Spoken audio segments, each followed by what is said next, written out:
What's going on, y'all? This is Cruz with Cruise Control Radio. Listen, we're here at the headquarters, Nashville, Tennessee.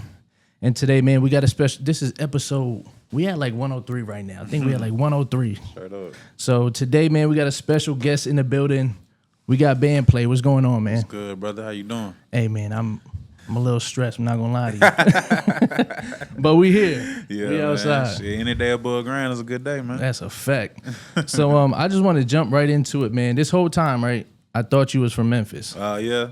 Until I did my research. Yeah. So you're from Columbia. Yeah, Columbia, Tennessee. That's like an hour from here, right? Yeah, about 45 minutes south. Okay. But don't feel bad, though. A lot of people think I'm from Memphis just due to the catalog and who I've worked with and stuff like that. A lot of people think that, but I'm right here, man. Middle Tennessee boy, country boy. That's fine. So then I want to talk about, like, because since that's where, like, the origin started for me, like, how did you get connected to Memphis? And I know, obviously, Nashville right here, but how did you get connected to Memphis? Well, basically, you know, doing the music and my sound just kind of reached out there. Making beats and stuff, man. I actually got involved with working with Key Glock at the point in time, and you know, working with different artists like Starlito, you know, the Young Bucks, you know, people, you know, they gravitate towards Nashville. He's just right up the street from Memphis, Right. So the sound just kind of got out. Again, I said started working with Key Glock. They gravitated towards Dolph, you know, and then one day Dolph had just called me and was like, man, my label rapping on about 45% of your beats right now, bro. We need to do something, man. Yeah. We need to kind of lock some shit in. And, you know, from there is when it just kind of took a turn. You know what I'm saying? Nah, rest in peace, Young Dolph, man. Yeah. So with all that happening, because I understand how this shit go when, you know, when the ball starts rolling, shit just keep going. Yeah. Like, did you ever get time to stop and step back and be like, yo, this shit is really happening? I mean, honestly, bro, I always be like that. You feel me? I be still to this day, even though all this shit going on around me, bro, I'm still sit back sometimes and be like, damn, I'm really Bandplay. Yeah. I'm really making this music. I'm really doing this shit, bro. Like it still feels surreal sometimes, you feel me? And then at the time when I started working with hella different artists, I was already prepared because even prior to that, bro, I stayed in the studio and just made beats all the time. Right. Engineered for different artists and stuff like that. Until I got into a situation to where I'm locked in with an artist and it's go time. Yeah. So when that happened, I was already ready. I was already prepared. You feel what I'm saying? Like, for instance, like the first project me and Dolph and Glock ever put out together, a lot of those beats wasn't brand new. I had made those shits like 2 or 3 years prior to even meeting those guys. You feel what I'm saying? So like I said, I was already prepared and waiting on my moment, really, bro. That's exactly what I told Dolph when he told me he wanted to sign me. Yeah. I said, bro, I've been waiting to be involved with a situation like this. And it just worked out. And that's the thing, you never forced it. It's like you waited your turn. Facts. What I'm learning, a lot of people in this industry like start getting jealous of someone else doing it before them. And it's like, I had to tell somebody the other day, like, literally, it's not your time. Like, I think we was just talking about outside. Like, it's just God's time, and like, whenever it's supposed to happen, it's gonna happen. It's gonna happen for sure, man. Like you said, bro. Everybody got their time, man. If you pushing, you being consistent as far as what you want to do, and it's something you love, you gonna have your time, bro. Right. Plain and simple. Especially if you good at the shit. Yeah, exactly. You gonna have your time. And that's the thing with music too. Is like real subjective. Facts. So it's like you could be good, but the people you pushing it to don't fuck with it. That don't mean that it ain't good. That don't mean it ain't good. Exactly. So how do you find, from your experience, how do you find your audience in music? Well, honestly, man, just like I said, working with several different artists and you know, just being good and just being real at the end of the day, being a solid individual. I ain't necessarily had to find my audience, man. They kind of found me just due to the artists that I was working with and stuff like that. You know, they already had, you know, solidified fans and shit like that. I just kind of piggybacked off of what they was going on and stayed consistent with what I'm doing. I made they fans my fans. Right. You know what I'm saying? Like, that's just how it happens. Yeah. And that's where that's what I say.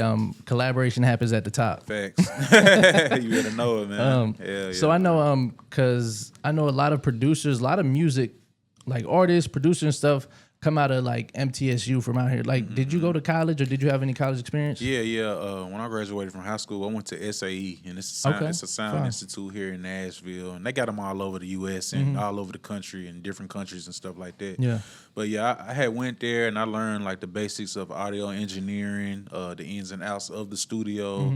you know, different frequencies with your ears and, you know, the arrangements and just basically the music theory of everything pretty much. That's why I went to that school, graduated from there and, you know, just started taking it up on myself to use my gift. Yeah. So for a long time, bro, I wasn't just making beats for people. I was like engineering, like bringing people to studios I was working out of and stuff like that.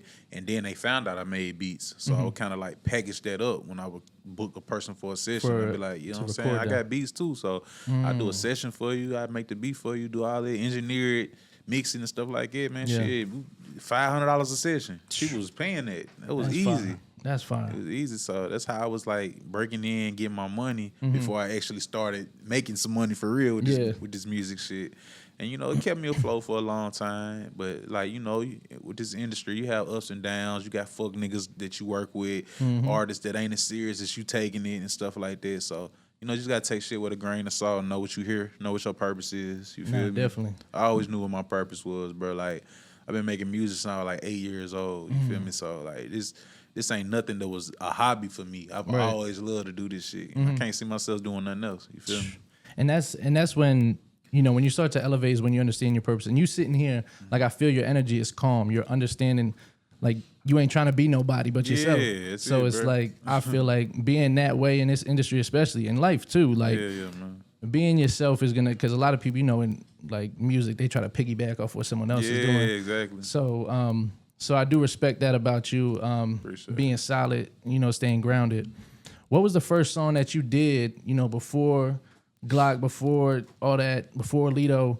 Like, what was the song that you did? Who was the artist you recorded and was like, yo, we could take this shit to another level? Man, I ain't gonna front. Like, I work with tons of local artists, man, and I can't like really say it's a song or in particular time that I had. I just knew like I was in the studio like a lot making beats, and you know I felt like I always had like a different sound to myself. I had a different style, and then like my older brother, he actually showed me how to make beats and shit like that. My sound is even different from his. You feel what I'm saying? So like it was always moments I'd be like, damn, I'm really supposed to be doing this shit. Like this I fuck with this. You feel what I'm saying? So like when you know artists start gravitating towards it and actually start paying me for my craft, it was up then. Yeah, nah, that's it was like, up. I know it could work. Yeah, when they started paying me for craft, paying me what I wanted for it, not questioning. It was cool. Because you know, in the service industry, like service, like producer, engineer, videographer, people always try to haggle prices. Man, and hell shit. yeah, haggle like a motherfucking bro. I ain't gonna front, bro. I've been in a position where I had to sell $20 beats, $50 beats, and shit like that before. Yeah. I'd be down now, you feel what I'm saying? Yeah, not now. Of course not now. But, you know, I've been in that position where I had to, you know, I wouldn't say lower my value or anything like that, but, like, I had to, you know, piece my shit together. Yeah. And, like, you know, understand that motherfucker ain't finna give me $1,000 or $5,000 when they don't even know me like exactly. that. My records ain't out like that. You feel me? I'm still local or whatever you may. You feel what I'm saying? Right. But I mean, I always understood that, bro. That's why I stayed working, stayed in the studio. You feel me? All that. Yeah. You know No, that's hard. And that be the main shit is consistency and just doing it. Yeah. Like I had my kid's mother like ask me like, do you sleep? And I'm like, I do. Obviously, I sleep. I'm not crazy, but my thing is, I'm able to like it doesn't get me tired. Like I love this shit so much. And when I say I love this shit, I'm talking about like what I do. Yeah. Like I love it so much, and I know you can relate. That's why I'm bringing it up. Like I love it so much that nothing can knock me off of What? Yeah. off of that off route. your balance. Yeah. For So sure. I'm reading this book right now called Outwitting the Devil. Have you ever read it? Outwitting the Devil. So basically, it talks about like your mind drifting to like a negative space. So basically, say you're supposed to be doing these beats, and then now you're thinking of, you know, what Johnny did over here, and now you just keep drifting into what's not your purpose. Yeah. Have you ever been in that situation where you had to like get yourself back in line to where it went so deep you like, fuck, I need to get back on track? Yeah, for sure. You know, life. You know, life just be life, and sometimes. For sure. And you know, like even when it was a point in time where I wasn't making what I wanted to make with this music shit, wasn't making money, you know, bills, all that type of stuff, it will always be stuff that like kind of throw you off track.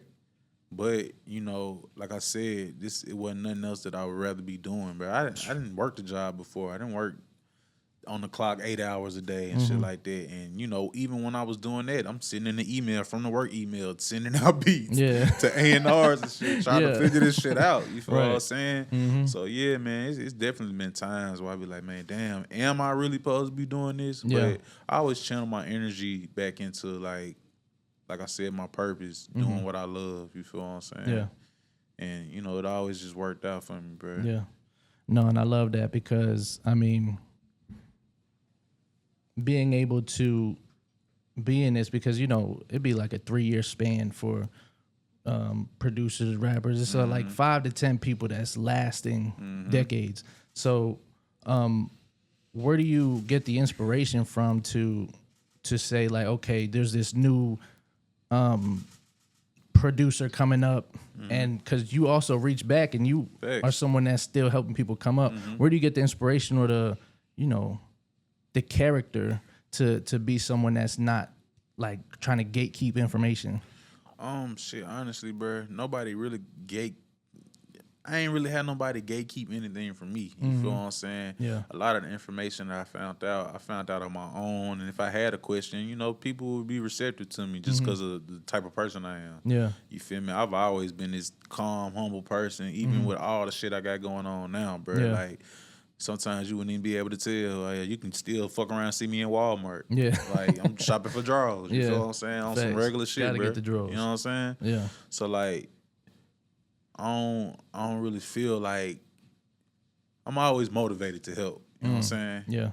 Because I know, like, when Bandplay gone, there's going to be 20 other band players that's possibly trying to come in the game. You feel what I'm saying? Like, it's 20 of them right now. Right. You feel me? Nah, that's a fact. It's 20 of them right now. So, like, you just got to... My main thing is just, bro, staying on top of my shit, bro. Staying consistent to my sound, staying consistent to the people around me. And, you know, just keep on doing what I'm doing until my time is up, bro. Yeah. You know what I'm saying? Nah, that's real. And you're also a songwriter. Yeah. So was that, because I know you said you're making music since you was like 8. Yeah. So like, what is it that like, or did you ever put out any records of your own, like you, like on the mic? Mean, yeah, but you can't find them nowhere. They sweep You ain't gonna find them, Judge. Nah, you ain't gonna find them shit. nowhere. I mean, yeah, man, it was a point in time I was rapping. You feel me? Yeah. I was rapping at one point in time, but like I wouldn't say I was very good at it. I mean, I had potential. You feel me? I was probably better than a lot of these niggas is out right now going crazy. But like, I've always loved the creativity part of the shit. So, you know what I'm saying? Even before I started making beats, like in high school, I used to draw and shit. Like, and I know how to draw real good or whatever. So, like, just being creative and starting something from a blank canvas. It's the same as making a beat, drawing. You feel what I'm saying? Yeah. Starting something from blank and making it into the largest or major or whatever, you know, whatever records I got out. You feel what I'm saying? No, and that's something like being creative. That's what I tell, like, if you know how to mix and master, you're gonna learn how to edit videos. It's easy. You're gonna learn how to make beats. You're kind of coincide because it's all colors. Yeah, you just maneuvering through colors. It's all. So and that's what I love about like doing the creative shit. But let's jump forward here. So now we're in 2025, and you're Bandplay, like platinum records. Yeah. Like how did, like, do you feel like it went quick? I feel like, since I've heard of you, it went super quick. Yeah. To me, yeah, as a fan. So, like, for you living in it, do you feel like, because we don't see like the shit you got to go through for real. Yeah, for sure. So, like, do you feel like it just happened quick? I mean, honestly, no. Like, it didn't happen fast, but I knew it was gonna happen. You know what I'm saying? Everything that's going on right now, I knew it would happen. Just based off the fact of me staying on top of my shit, bro, and you know, me being good at what I do. You feel what I'm saying? Even like before I had got signed to dog, bro, like I told you, I was in the studio almost every day. I'm sorry. Working. What is going on? Can you? Thank you. So you didn't hear it in the headphones? I'm sorry. I'll cut this part out. You good? Somebody banging on the door. It's probably they got a Spanish class down the hall. All right. Well, let me wait till he comes back in. Yeah, if you had the headphones, you was straight. All right. It was just like they was going crazy. Yeah, she's at the spin shot. Like a good spot. Like your mic good.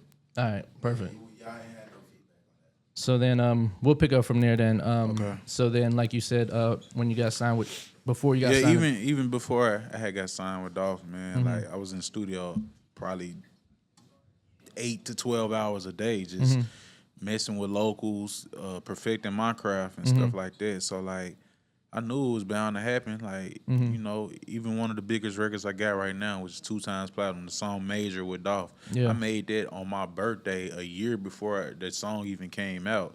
So and it went gold on my birthday that very next year. That's crazy. So the beat you had, you didn't make it for him. Nah. Oh wow. Hell nah. What's so crazy is that beat, I made it. And like, you know, like I said, I be in the studio just making beats. Yeah. One of my homeboys' cousins actually like bought the beat from me, like a lease. You feel what I'm saying? Yeah. So I wasn't thinking, you know, I'm just making beats. My shit good and I'm doing what I'm doing. You feel me? Bro got a hold to it and turned it into what it is today. That's crazy. Yeah, man. So do you like, because for producers, like, do you like the lease game? Like, because I know YouTube, it's like, they leasing crazy. Yeah, they leasing crazy. I mean, of course, I used to be involved with it a lot. When, you know, when you an up-and-coming producer, the lease game is where it's at. If you want to make some money, you feel what I'm saying? If you good, the lease game is where it's at. And then you're not necessarily selling your product. Right. It's just, you know, it's like having rent, having property. That's a fact. You know what I'm saying? So you get a few leases out there, and then one of them pop. Yeah. You know? And then how does that go, though? Because I know some people will have the same beat, and I'll be like, wait, this person's just on this beat. And then if that record blows, does that like trump the lease? Well, I mean, it depends on the agreement. depending on what the situation is. I mean, because at the end of the day, a lease is a lease. If the record pop, it's gonna look like the other person that got it. It's just a cover song. Yeah, exactly. You That's feel a me? fact. Yeah, It's gonna look like that. But you know, you might have a handful of people that know this person had it first, though. Yeah. You feel what I'm saying? So and that's how it be, because you be seeing the people that pop and be like, Cardi B stole my lyrics word for word. Shit like that. I don't, because people be like, oh, these labels watch pages and grab shit. I believe that I feel like if there's something on your mind, you should act on it, because it's also being downloaded by other people as well. Yeah. Like, so I think shit just be happening how it happens. For real. Yeah, man. But like, yeah, bro, like we was saying, like fast forward to 2025, bro, with all this shit that's going on, I just had a feeling. I just knew it was gonna happen one day. You know, staying down. It's really to stay down so you come up part of the shit. You feel me? I've done all the groundwork. I've done everything I'm supposed to be doing. Like, it's time to show the fruits of the labor. You feel what I'm saying? Yeah, it's time for that shit. You feel me? And it's only gonna just keep getting better and better. It's just as I'm growing, as I'm getting better. You feel me? I'm still learning shit every day. You feel what I'm saying? So, you know. How did you be BigXThaPlug? I met BigXThaPlug when I was on tour with Key Glock, probably in this was like 2023. Okay. We was in the middle of a tour, and we had just released our Glaucoma 2 project, and I think X had just released his first like kind of EP. It was called Amar, and I hadn't heard of him anything yet. And like I actually, what's so crazy is his team the day he got signed, his team reached out to my team saying we want to lock y'all in, because his A&Rs and his managers, I'm their favorite producer. You feel what I'm saying? That's dope. So they reached out, and like me and my team, I really didn't know the magnitude or who he was like this, so we was kind of like, you know, I already had plenty of shit going on, bro. Yeah. So we wasn't really paying attention to him. So in the middle of the tour, the X ended up having the same booking agent that Glock has. You feel me? The Key Glock has. Yeah. And Kyle reached out to me and he was like, bro, I need to get you a BigXThaPlug. Wow. I said, bro, this is about the second person that told me about X. Yeah. So what's so crazy, when he called me and told me, I had already clicked on his album that he had just put out. Yeah. And I'm listening to it like, damn, this big nigga hard. Yeah, like yeah. I can hear my shit with his shit. You Nah, feel what I'm that's a saying? fact. So when he called and told me, bro, I need to get you a Big X, I'm like, bro, I'm already listening to his shit. Let's do it. Yeah. Let's do it. Damn. Probably like 2 days later, he put us on a group text with each other, and I sent him a beat, which is Whip It, the first song we ever did. Yeah. That song gold now. Yeah. First song we ever did in life. That's That crazy. song gold now. And probably like we were still in the middle of the tour, and I actually didn't meet him until like we did the Texas run of the tour because he hadn't did any shows in Texas yet since he had got signed. Okay. He hadn't did any shows yet. So that was like his coming home? Yeah, coming home type shit. You feel me? And being in the middle, he coming out with Glock type shit. You feel what I'm saying? So when I got down there and I met him, shit, it was just like the energy was just there. You feel me? Like we fought with each other. We told man, we're gonna get up, we're gonna keep doing this shit, and so on and so forth. And that's just kind of how it worked out, bro. It was just like we was supposed to been working with each other, but you know, timing. It's all about timing. That's what this episode gonna be called. Timing. It's all about timing, bro. Yeah. Like I ain't gonna front. Every song that me and Dude and ever did, it has some type of accolade right now. Yeah, like, it's crazy. It's like we supposed to be working with each other. Even when y'all went and did the country rap records, like this shit only been out like 4 days now, and it's #1 all across the board. It's #1 Billboard. Yeah. Cause I did just see it was #1 Apple charts, but it's Billboard too. Oh shit, that's crazy. Oh my god. So how dope was it for you? Because you know, being so close to Nashville, like just because you did what did you do? 9 songs on there? Yeah, 9. Did you co-write each of them? I'm sorry. Did you like also write? Co-write and produce. Yep. That's fire. So how was it like?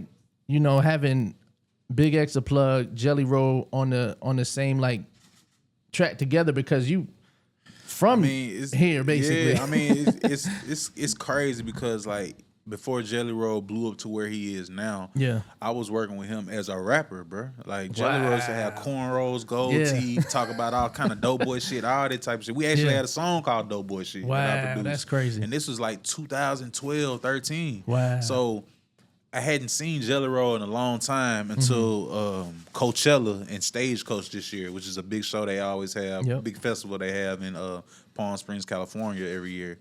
So like when we walk backstage, cause actually Jelly Roll was bringing X out on his set. You feel what I'm saying? So we walk backstage in a little area or whatever.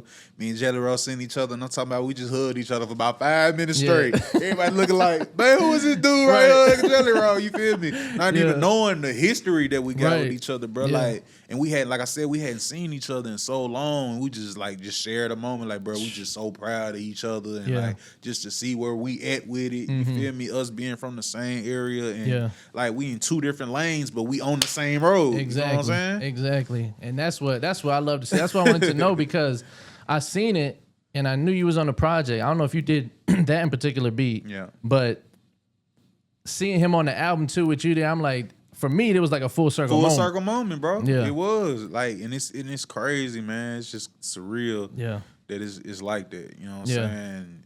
You know, Nashville is Nashville, bro. You feel me? We known for country music and shit like that. That's so a fact. The fact that we did this project, we got all these people from here and not from here involved with it. And a lot of these people that got on the project is because they fans of X. You feel me? It wasn't no reach out situation. Like to try to like use them to it wasn't none of that. I seen an article where it said like basically they're saying like black artists are infiltrating country music. Yeah. But like you said, I'm glad you said like they fucked with him. Yeah, they fucked with him for sure. Yeah. Like Luke Combs he one of the bigger artists that's on the project. And he tells everybody, bro, I'm the reason everybody know X in country music. That's now. fire. Because he go around talking about his music and putting everybody on that shit. You feel what I'm saying? So like it's just dope to watch it come together and see that we're at the top of the charts right now with it. Yeah. Sure. So with the industry basically turning into like artists, upcoming artists feel like they have to be content creators now to be like artists.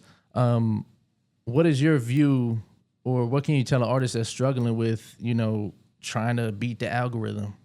I mean, honestly, bro, you just gotta be different, bro. Like do something different. Like I see a lot of artists, they be on Twitch, they might be playing video games and shit all day, or you know, doing different stuff on TikTok and Instagram. Yeah. I mean, yeah, it's good to do that, but like, how can you do yours a little different to make people gravitate towards your shit? You feel what I'm saying? Like, it ain't no right or wrong way to do this shit. You feel what I'm saying? It's actually easier now because we got all these platforms. We got social media. We got all this type of stuff that you can do to just put yourself out there. You feel me? That's as long as you're doing it the right way, you I ain't gonna say you can't lose, but you got more of a step ahead than you know anybody that was doing it 10 years ago. Yeah, that's a fact. Cause me myself, a motherfucker come to me for a whole media run. I got like 4 platforms. See, just me. So it's like I think, and I think somebody told me they went down to what's it called in Texas, South by Southwest. Yeah. And they said there was about 50 motherfuckers with hanging mics down there. Yeah, just in the middle of the street, just Yeah. hanging mics. And like the whole rapping in the street thing. Yeah.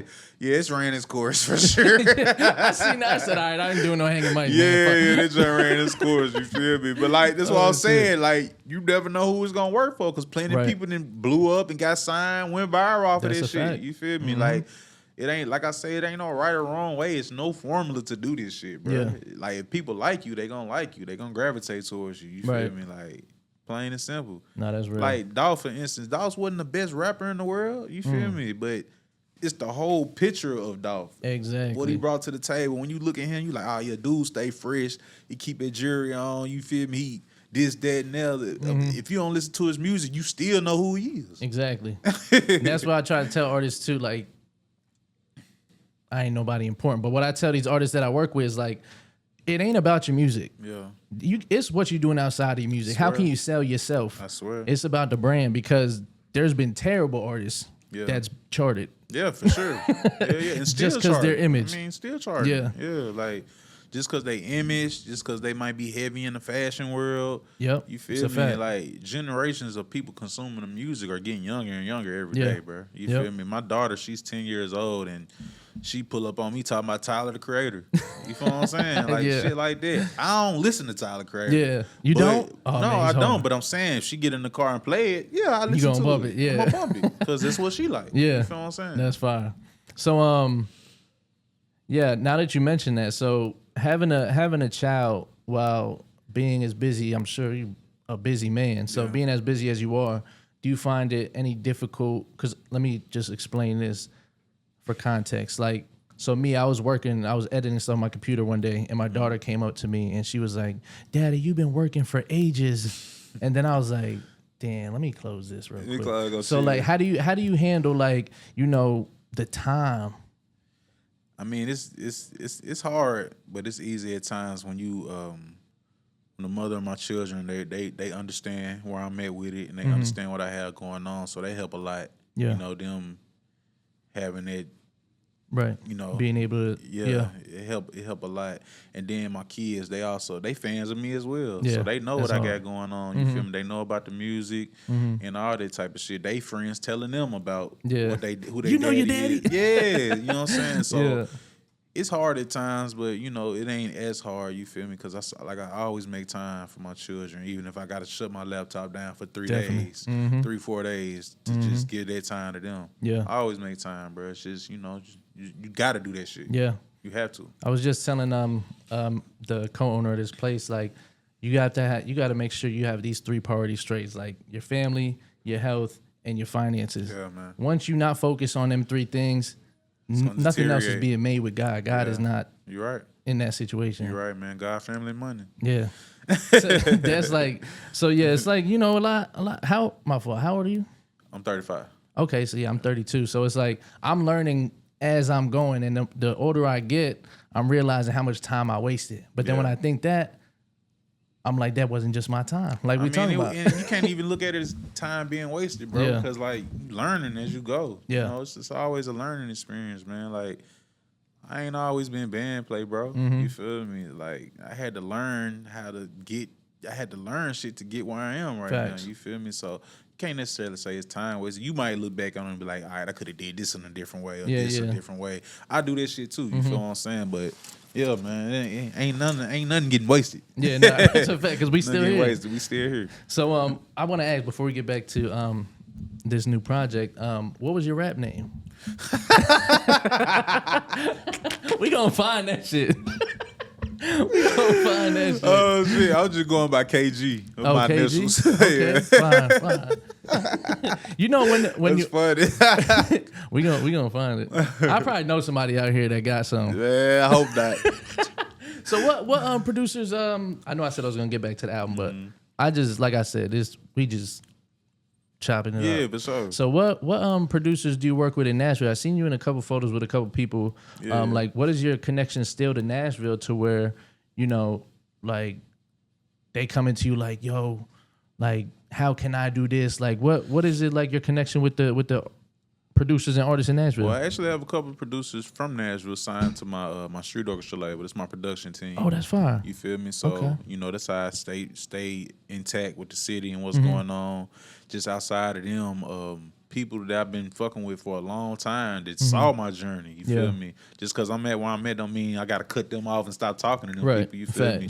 Like like I'm very tapped into the city and what's going on, the music and all that type of shit, bro. And like I always encourage people, like even the producers and I signed to me, they pull up and make beats with me and shit like that. Like I do that. You feel me? And if something catch on a bigger record, shit. They there. Not to say I'm responsible for it, but we did that shit. You feel what I'm saying? Yeah. We did that shit together. And yeah, man, I'm very much so tapped in. And like I said, I got the production team. I got about 4 or 5 producers signed to me as well. They all making records. They all going crazy. You know. Fine. What did you say was the name of the Street Orchestra. Street what? Street Orchestra. Street Orchestra. That's fine.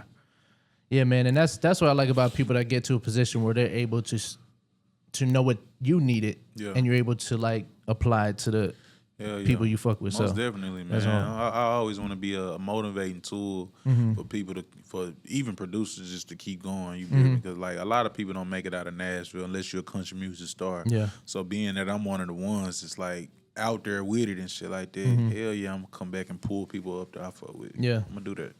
So I seen an interview of X say that he was like, my homeboy wrote this record. Yeah. And you was on that beat. So people are like, oh no, how did he write his record? It's like this stigma in rap that like if you don't write your shit, like you how do you feel Which about is lame as hell, you feel me? But like I was there the day that Ro did their record or whatever. Cause you just gotta look at it like this. When you an artist and you working on a full project and you ain't one of them artists that go in the booth and just freestyle your records. Yeah. Of course, you're going to use all the elements they bring to the table to create a masterpiece. You feel what I'm saying? So, X was working on one song. I sent the beat to Ro. Hey, Ro, write this right here. Or put some words to this so we can give it to X. And it just work out like that, bro. It ain't like he some Joe Blow from around the corner. This is his artist that's signed to him. Right, like who So else? if he make the money, he going to make the money. Exactly. Like who better to write than my artist. Yeah. You feel what I'm saying? So, like motherfuckers can say, yeah, you ain't a real rapper, you ain't this, you ain't that, but like who on the chart right now with the song? And obviously he got it to a point. That's like if I get bigger with my media company, I'm not gonna be editing. Yeah, exactly. I'm gonna have somebody else edit it, but it's still gonna say Cruise Control did it. Yeah, exactly. So it's the same shit. Like you gotta facilitate. And we building. You know what I'm saying? We building. It's a team effort, bro. Exactly. Everybody can't do this shit by themselves. Yeah. You feel me? Like it just is what it is. And that ain't the only record that Ro has something to do with. You know what I'm saying? That's just the one that got mentioned. Yeah. You know, it is what it is. And that's real because there's some people that like they know that people gonna react that way and they don't say it. They don't. Yeah. See, that's one thing about X. He ain't tripping on that. Like he gonna make sure you know his team. He knows who he is. You know who he is. Yeah. You feel what I'm saying? Even though everybody know who he is, he still telling y'all, yeah, my artist wrote this, or yeah, my artist shit. You want to do an interview with my team? You gotta do one. You gotta do one. You want to do an interview with me? You gotta do it with my team first. Shit, they included. You know what I'm saying? Yeah. That's just the type of person he is, man. He young, got an old soul, and like he got all the elements it takes to be a star for sure. Yeah, no. Once I seen his first interview, because I like artists off of their interviews, so that's why I started doing this. But like off his first interview, I thought he was older than what he was. Yeah, a lot of people do, and that's why it makes sense of him going into the country route. Not because that's like the popular thing. Bro is like a mature motherfucker. Like that's what I'm saying. And like he still at the end of the day, he only been out as a real full artist for like 3 years now, bro. You feel what I'm saying? All the records we done put out on the rap shit, this shit doing hella numbers. It's still streaming and going crazy. So for us to take a step into another lane that's foreign to a lot of people and stuff like that, it was just like, it was cool. It didn't seem too out of the box. You feel me? Because for one, we already got these fans that's gravitating towards him, is on the country scene. They love his music already. So shit, hell yeah, let's put them on some shit and, you know what I'm saying, see how it's gonna go. And that shit went crazy. It worked. What it hit number 4? What was that song? Damn, I should know this. Don't be mad at me. What's the hold on, that song that he did with damn. All the way. Oh yeah, all the way. Yeah, so all the way. It hit number. It actually hit number 1. It did go number 1. It went number 1, and right now it's in top 10 right now. That's fine. Yeah, we top 10, top 5 right now, and that song been out since the top of the summer. Yeah, that was the first. That was the first introduction one. to country. Yeah, bro, I seen that shit. I was like, okay, this makes sense. Yeah, because how he flows on it, like I said, his voice is just like just carry. You know what that's I'm what I saying? say. If somebody write a song and he could do it in that voice, do it. fucking do that shit. The fuck? Yeah, man. Because that be the main thing. A lot of rappers make songs, but it just don't hit because they don't sound right. It don't sound right. It sound like it's clashing. You feel me? It was just like, it was tasteful. You know what I'm saying? So, hell yeah, we did the full project. And like I said, it wasn't overbearing, bro. Bro came in, did what he does, and we let them people do what they do. Right. That's why it worked. You feel me? Right. He ain't getting on that motherfucker trying to be a country singer. Yeah. Because he not a country singer. He not a singer. He got on there and did what he did, and they did what they did. But that's like respect to your craft, though, that you're able to have 2 different sounds sound good on one record, though. Like you laid the foundation for it. Thanks. So when you're in the studio, because I know you said you had a lot of beats that you had previous, and then you would bring it to the table. Were these records all cooked up in studio? Oh yeah. These was all cooked up fresh, man. We did like hella writing camps, and we do destination recording trips and stuff like that. Where we might go somewhere for about 2-3 weeks to a month and just work on his shit. You feel me? That's fine. Just throughout this whole year, from the end of last year all the way to last Friday when we dropped the project. Yeah. Like I said, we did a lot of writing camps with a few of the top writers in Nashville, guitar players, and just different sorts of things like that. And we made all this shit from scratch, man. Yeah, that's dope. Hell yeah. Yeah, I seen because I'm friends with somebody from Prescription Publishing. Yeah. And they had an artist on there. For sure, Brian. Brian, yeah. Yeah, it's my so dog. that's fire. Like Yeah, I love seeing He it. wrote the home song with me, with the one that Shabuzi's on. Yeah, Yeah, that's hard. Yeah. So that was actually one of the writing camps that we did in Gallatin, Tennessee one day. Just in the middle of nowhere, we did a studio. I think it was Jenna Andrews and Stephen King. Yeah. It was their studio. Wow. Yeah, we did that. That's like crazy. I said, it worked out. It was dope. Man, that's dope. So now that you're at this space, man, multiple platinum records, multiple gold records. You got any wood? You got any wood records? Some wood ones out there, but we ain't mentioning them. But now you're at this spot, man. You a mega producer. What plans do you have now? Like, I know this album just dropped, but like, what's going on with you right now that you about to get into? Man, honestly, bro, me personally, I've been in the studio more than ever. I've been getting my health together, like you say, health is wealth. Yeah. Family, and just making everything make sense. I'm working on tons of things. I'm potentially, I got an album I'm working on, which is everything produced by me, obviously. Fire. With the artist of my choosing. Oh, that's dope. Like a mixtape type shit? Yeah, Okay. well, it ain't gonna be a mixtape. You know how Metro Boomin did Oh, with his yeah, album? yeah, okay, Same bet. difference, you feel what I'm saying? So I'm working on that, just trying to put all those pieces together. Me and X, we already started working on the next project. That's hard. His label, 600, they got a 6WA project that we've been working on. We actually just finished it, so they might come out in the next few months or so. Was this talked about? Is this exclusive? Yeah. Yeah, we got exclusive. It can kind of be exclusive. Kind of is. Yeah. That's kind of a hard. bit, but yeah, it'll be out in the next couple months. That's It's dope. They kind of made it around like NWA, but they called it 6WA. Yeah. So we kind of went into it kind of on the West Coast type of feel, Fire. but like still with, you know what I'm saying, that Southern sound. You feel me? So y'all gonna get it when it come out. You feel me? It shit gonna smack. But yeah, man. Outside of that, man, just I'm super more focused than ever, man. And just got all the pieces around me that matter right now, man. Yeah. Yeah. Nah, that's dope, man. Well, shit, I know you got a lot going right now, man, and I appreciate you coming sitting with us. Thanks. I just want to one last thing, like this is what I do with my guests, like to this camera. There's somebody right now, a young boy in Colombia, wanting to make beats and he wants to, make it out, but he's going through some family troubles. He's depressed. He don't know how to handle his emotions. What's something you could tell him? Man, I would tell you, if this is what you love doing, this music, all that stuff that you got going on, channel your energy into the things that you love, bro. You feel me? Like, as long as you love doing this shit, all that stress and everything, go make you a beat. Go write you a song or something. This shit gonna come out. You know what I'm saying? For sure. Nah, that's real. Stay consistent. That's the main thing, is just doing what you love, man. But I appreciate you again, man, pulling up. Sure. Cruise Control Radio, episode 10 something. You know what I'm saying, in the headquarters. Shout out my guy Wes on the boards. Know that. My guy Sterling with the flicky. You know what I'm saying? Make sure y'all tune in for the next episode. Bandplay came through. Appreciate that, brother. You know Yes, it. sir. Yeah, yeah.